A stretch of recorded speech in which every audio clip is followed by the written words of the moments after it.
कहावत सुने होंगे, इसको काट दीजिएगा। हाथी चले बाजार तब हो क्या जा। ये भ्रांति फैलाई जाती है कि केवल बिहार पब्लिक सर्विस कमीशन से बनता है, ऐसा सही नहीं है।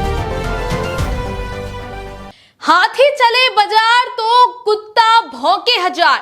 बीपीएससी के एग्जामिनेशन कंट्रोलर का ये बयान ऐसे वक्त में सामने आया है जब एक तरफ पटना के गर्दनी बाग में छात्र लगातार प्रदर्शन कर रहे हैं, अपनी मांगों को लेकर सड़क पर डटे हैं और टीआरई 4 की परीक्षा व्यवस्था को लेकर परेशान हैं, तो वहीं दूसरी तरफ बीपीएससी ने प्रेस कॉन्फ्रेंस कर परीक्षा को लेकर कई बड़े ऐलान कर दिए हैं। क्या कुछ है पूरा मामला, ये जानते हैं विस्तार से। नमस्कार, स्वराज पोस्ट देख रहे हैं आप, मैं हूं आप सभी के साथ आभा। देखिए, गर्दनी बाग में शिक्षक भर्ती परीक्षा यानी कि टीआरई 4 को लेकर अभ्यर्थियों का न्याय सत्याग्रह लगातार जारी है। छात्र पीटी और मेंस की 2 चरणों वाली परीक्षा व्यवस्था का विरोध कर रहे हैं और नेगेटिव मार्किंग खत्म करने की मांग पर भी अड़े हैं। इसी बीच सोमवार को बीपीएससी ने प्रेस कॉन्फ्रेंस कर टीआरई 4 को लेकर कई अहम जानकारी दी। बीपीएससी के एग्जामिनेशन कंट्रोलर राजेश कुमार सिंह ने बताया कि टीआरई 4 की परीक्षा दिसंबर 2026 या जनवरी 2027 में कराई जा सकती है। परीक्षा 2 चरणों में होगी, पीटी और मेंस। वहीं नेगेटिव मार्किंग को लेकर भी बीपीएससी ने अपना रुख साफ कर दिया है। राजेश कुमार सिंह ने कहा है कि टीआरई 4 में नेगेटिव मार्किंग रहेगी और इसमें बदलाव की कोई भी संभावना नहीं है। परीक्षा कितने फेज में होगी या अभ्यर्थियों की संख्या तय करेगी। बीपीएससी के मुताबिक एक दिन में करीब 5 लाख तक अभ्यर्थियों की परीक्षा लेने की क्षमता है। आवेदन की प्रक्रिया 1 सितंबर से शुरू होकर 30 सितंबर तक चलेगी। आवेदन की संख्या सामने आने के बाद परीक्षा के फेज तय किए जाएंगे।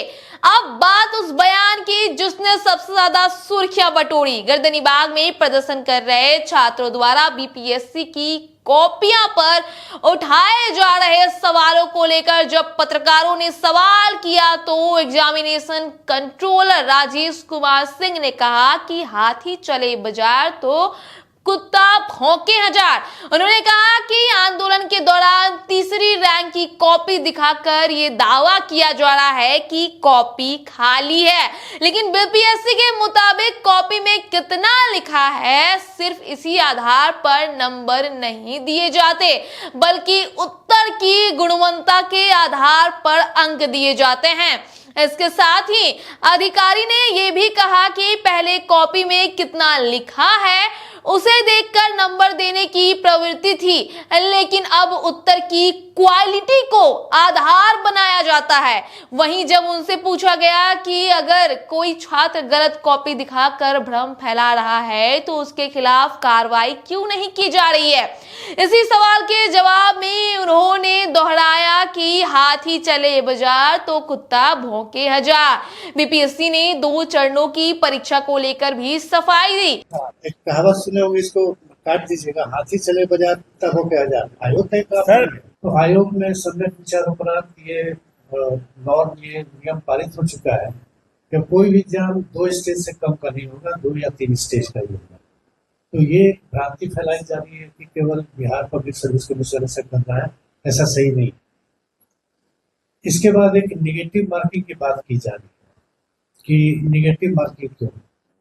बिहार पब्लिक सर्विस कमीशन ने अपने सभी ऑब्जेक्टिव परीक्षा में जो वस्तुनिष्ठ परीक्षा होती है उसमें निगेटिव मार्किंग का प्रावधान कर रखा है।